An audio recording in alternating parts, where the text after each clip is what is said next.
welcome.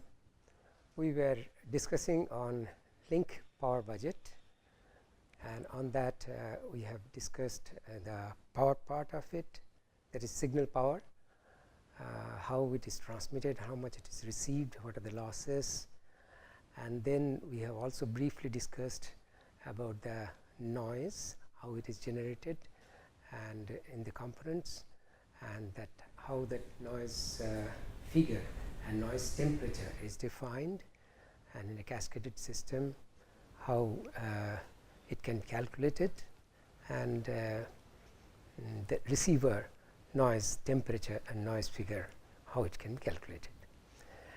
Now, in addition to the receiver, in front of the receiver, in fact, we have an antenna that is there in the satellite receiver as well as in the ground receiver. So, let us see whether antenna receives a noise in addition to the signal and what is its characteristics. So, today we will discuss about the antenna noise first. So, we will call it antenna noise, and since we are talking about the converting the noise into a temperature form, so we will call antenna noise temperature. Now, antenna is let us draw it from the ground.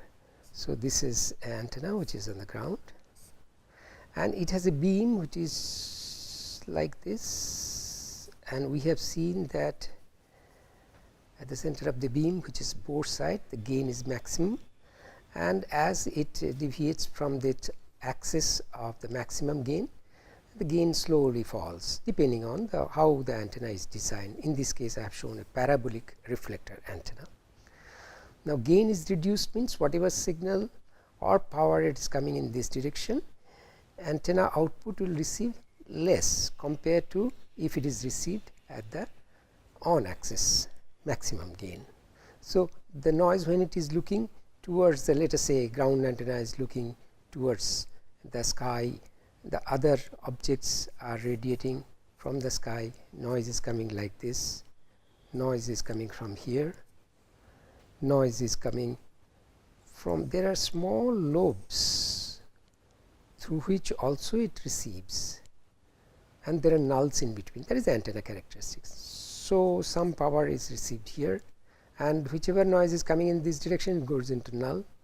So, like that from various angle noise is coming. So, therefore, the antenna noise output, that is antenna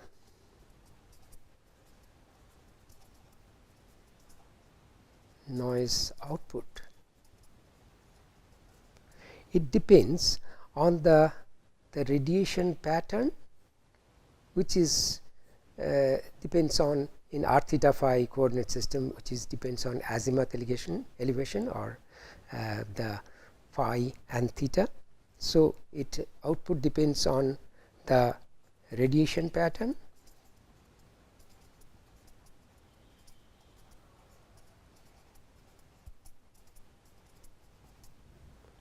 and in this radiation pattern, in all direction the surrounding radiations are not coming, surrounding emissions are not coming uniformly, noise is coming from one direction more, some direction it will may be less. So, it depends on surrounding emission.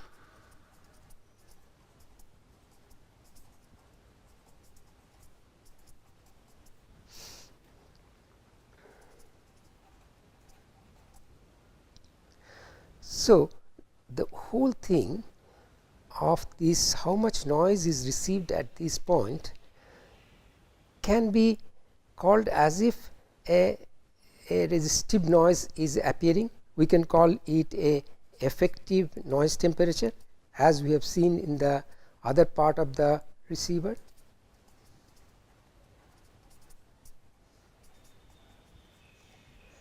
And since it is on the antenna, so antenna effective noise temperature, let us term it as T of antenna. It is as if equivalent noise resistance or noise source is there, which has a effective noise temperature which is appearing at this point. So, whole thing is modeled now. Now, let us see, there are scenarios which is in two direction. One is the satellite antenna,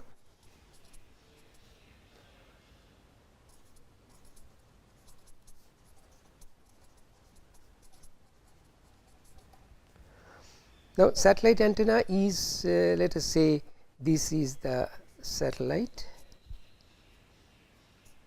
solar panels, and here is the ground. Let us say this is the north part, and satellite antenna is looking towards the ground, and we have calculated that for geostationary satellite, for a global beam we have beam of 17.4 degree, which is a 3 dB beam width and all these things. So, for our purpose, if there are smaller than global beam, then also the purpose is communication with earth. So, the satellite antenna is looking at the earth. So, all in addition to the signal power, the noise power which is coming from earth will be seen by this satellite receive antenna. And what really that noise power sees? In this there are land part, there are ocean part, there is a pole which is the ice are there. So, therefore, it sees a land which has a higher temperature, obviously it is radiating more temperature. Then it sees ocean, comparatively less temperature, and then it may see the polar region which is almost ice, that is much lower temperature. So, different part of the earth will have different temperature, and the satellite is moving around the earth depending on which location it is located. So, therefore, different antennas from satellite will see, depending on the antenna beam, whether it is a global beam or spot beam, it will see some different type of temperature. On the average, people say let us take 290 degree Kelvin, just a thumb rule number, 290 degree Kelvin is getting from the earth side. Okay. That is, now satellite antenna, you can see that it is towards the satellite, the communication is towards the satellite. So, in other way we can say the satellite antenna seeing this noise in its uplink, that is from earth to space, that is what we call upward, though here it is drawn like this, it is upward to the satellite. So, it is called uplink. So, receive part of the antenna will be seeing the noise, the transmit part of the antenna also will see the noise, but it is transmitting. So, it is not going to the receiver. So, the receiver noise is not getting affected by the transmit antenna, it is the receive antenna. So, the uplink antenna will see all these type of noise, and for the satellite generally on the average it is taken as 290 degree K. If it is looking to the other star or other purpose, then the communication for that communication noise has to be differently estimated. Let us go to that other part of the link, which is the earth station antenna. On the earth we have earth station, which now is at the downlink. Say we have a station and it has a radiation pattern and it is now receiving. So, it is on the downlink. So, we will see it is as a station antenna downlink will see the noise.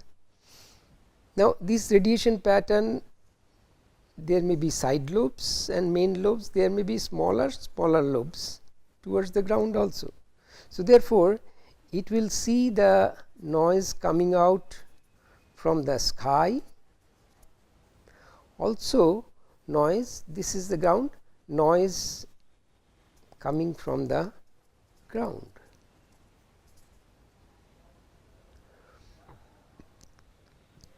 From the sky there may be clouds, there may not be clouds. So, let us see the first condition, which is during a clear day. During a clear day,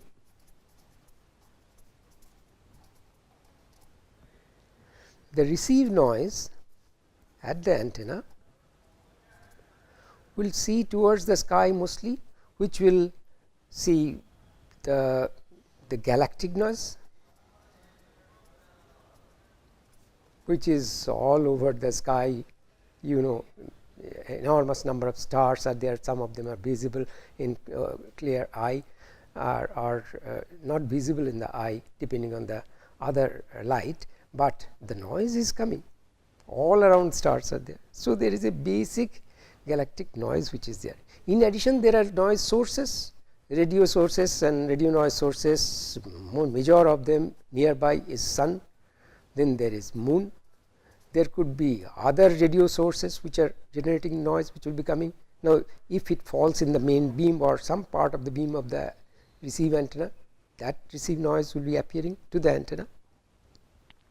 Also, there is some noise which is coming from the ground depending on our elevation angle of the antenna, or it is either the main lobe or the side lobe. There may be some hills here that may give some noise to the main lobe, very small portion of the main lobe at low gain of the main lobe, or it may give it the side lobe, or from the ground itself the back lobe also will give. So, there is a ground noise.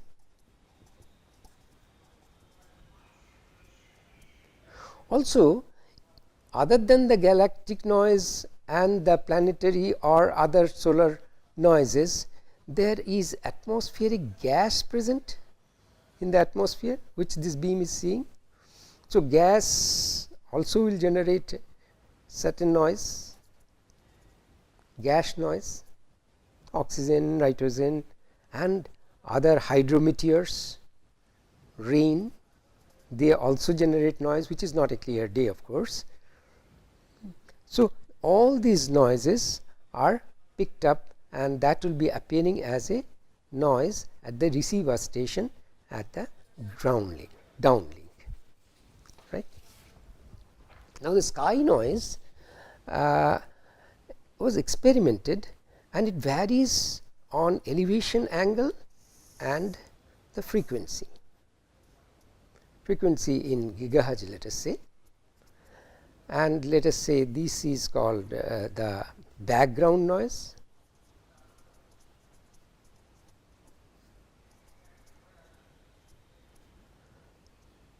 and let us say 300 degree K is here. This is 20 gigahertz, let us say this is, let us say 60 gigahertz, this is let us say 90 gigahertz. So, generally I will try to give a thematic plot at very low elevation angle.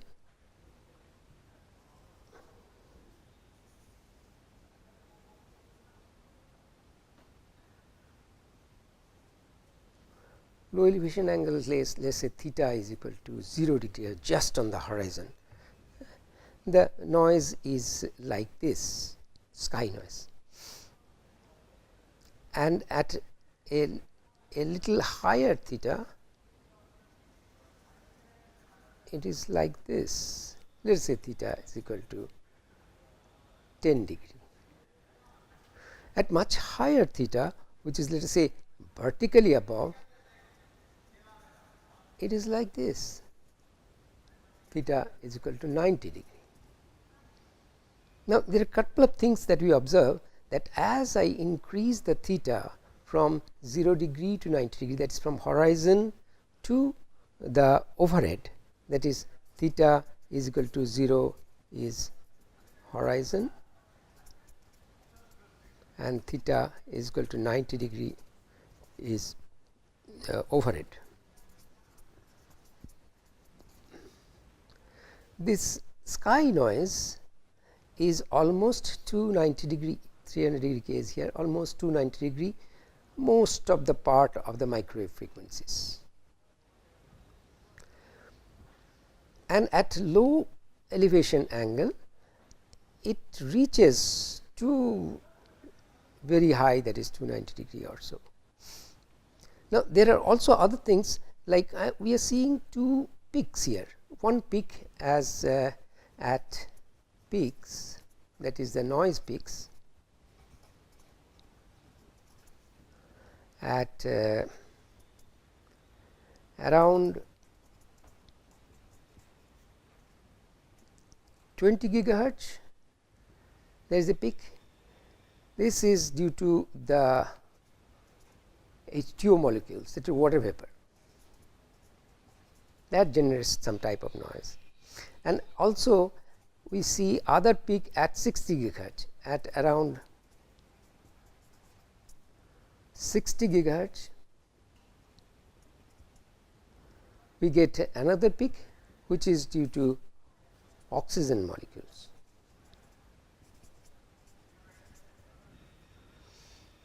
Now, they can be utilized for various purposes, but these are certain observations, these are measured values plotted. You can see these graphs in textbook, many of the textbook. So, that means it is varying on elevation angle, also it depends on the frequency. These are the two observations from the sky noise. Now, we can call this background noise as effective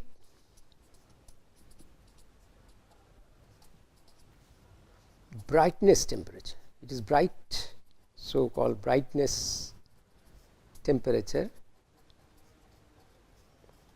from sky. This effective, when I say, that means it varies with theta, phi, etc. We have seen at theta it varies at different elevation angle. At different angle, sun, moon may come, some galactic stars may come at different times. So, it varies with theta and phi. So, we got effective brightness temperature, which depends on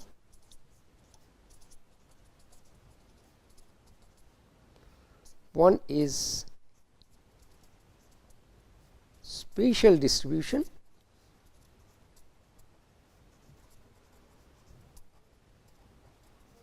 of background temperature, a curve we have seen, which you can term is at T background, which varies on theta and phi, and another distribution which is the antenna pattern.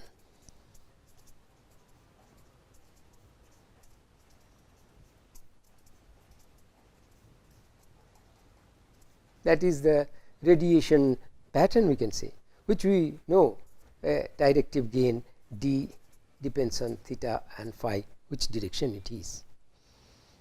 So, in short, the station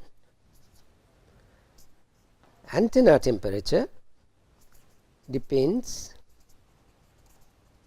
on couple of parameters. One is frequency. We have seen the curve, it varies with frequency. The background temperature varies with frequency as we change. There are certain peaks, some small lower temperatures also there, some places. Then it depends on elevation, azimuth, etc., and also it depends on atmosphere. That is, if there is a gas, rain, squalls, etc., it will have a different temperature. We will discuss that one in much more detail during our discussion on propagation. So, the mainly it depends on the pattern and the background temperature distribution of that. Instead of going into the details of the theoretical or analytical way, we can straightway say system noise temperature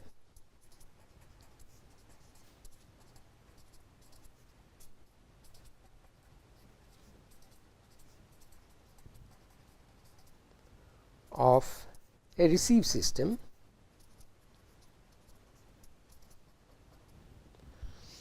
depends on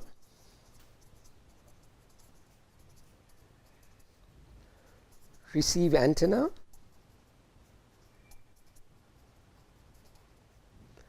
and receiver noise temperature.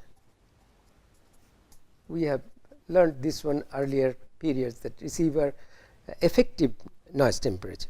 In short, I can say T system is T A, that is T antenna, and T receiver, which is nothing but T effective, the cascaded value of the receive subsystems.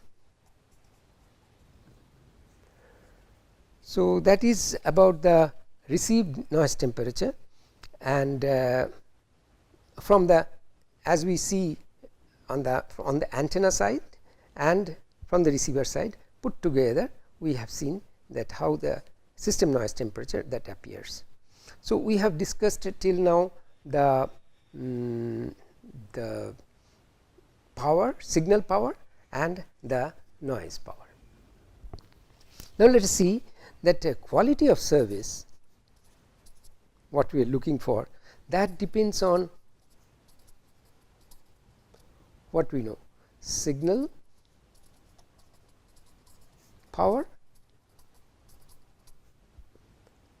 and the ratio of signal power and noise power. And the receiver signal power, receive power, we have calculated, which is signal power, PR. Let us term it, it is a carrier carries the signal. So, let us call it C, and that we have seen it is the transmit power multiplied by transmit antenna gain multiplied by the receive antenna gain multiplied by a term which we called path loss, because it depends on the distance from the transmitter and receiver and depends on the frequency of operation, that is lambda. So, this is what we have derived earlier, and also we now know that noise power is K T system noise of the receiver and the bandwidth on which it is operating. This is the system noise, which includes the antenna noise as well as the receiver noise. So, signal to noise ratio or carrier to noise ratio, here we commonly use carrier to noise ratio, is PT into GT into GR into 1 by 4 pi R by lambda whole square, and N is 1 by K T. In this case, instead of T S I am writing T and B. This T stands for system, receiver system noise. Remember, this GR is the receive antenna gain, not the receiver gain. GT is the transmit antenna gain, not the transmitter gain. Okay. So, this term, let us readjust this thing and let us see how the signal to noise ratio, or in this case always we refer to carrier to noise ratio, stands. So, carrier to noise ratio is PT GT, then I rearrange, I call it GR by T, and then I call it 1 by 4 pi R by lambda whole square, 1 by K and 1 by B. That K T B is there and rest of things are transmit power. I have simply rearranged. There is a reason for rearranging. This one is our transmitter characteristics, and this one will see that is the receiver characteristics. This one is the distance, that is the path free space characteristics, and there is a bandwidth coming. Now, this bandwidth can be adjusted in a different way. Let's call there is a noise. Okay, first let us take the bandwidth this side. So, let us call it C into B by N is equal to PT GT GR by T 1 by 4 pi r by lambda square into 1 by k. This c into b by n, I can rewrite this one in a term I call a noise power density. In hertz, this I call it n0 as n by b, noise power by the total bandwidth. Okay, so it is watt per hertz. This is actually watt per hertz.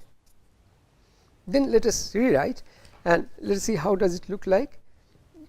So it will look like c by n0, that is equal to EIRP multiplied by g by t multiplied by 1 by 4 pi r by lambda whole square, which is the loss, multiplied by 1 by k. I can put it into d. The whole thing is coming out in hertz. In dB, if I write, then it will be in dB terms. It is c by n naught. It is in dB hertz. EIRP. It is in dBW plus g by t. It is dB per k, and then into 1 by 4 pi r by lambda whole square. It is a path loss which is actually in dB, and 1 by k, which is dB per k per hertz, right. So, since the time is up for this period, we will continue our discussion in the next period. Thank you.